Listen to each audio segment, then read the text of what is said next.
আরে দাদা, আপনার ছেলে সরকারি চাকরি করে, এর থেকে বেশি কি আর চাই? বাবা, আমি আলাদাভাবে মেয়ের সাথে কথা বলতে চাই।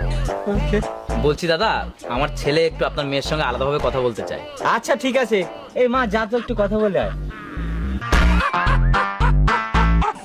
যা তাহলে কথা বলে আয়। A few moments later. দিদি, দিদি তুমি এই বিয়েতে না করে দাও। আমি একটা মেয়েকে খুব ভালোবাসি। আমি যদি ওই মেয়েকে না পাই, আমার হাতে শিরা কেটে দেবো। আরে ঠিক আছে ঠিক আছে, তুমি পা ছাড়ো, আমি বাইরে গিয়ে সবাইকে না বলে দিচ্ছি। বাবা, মেয়ে বলছে আমার পছন্দ না। না বাবা, আমি ওই ছেলেকেই বিয়ে করবো। ওই ছেলেকে যদি বিয়ে না করতে পারি তাহলে আমি আমার হাতে শিরা কেটে ফেলবো।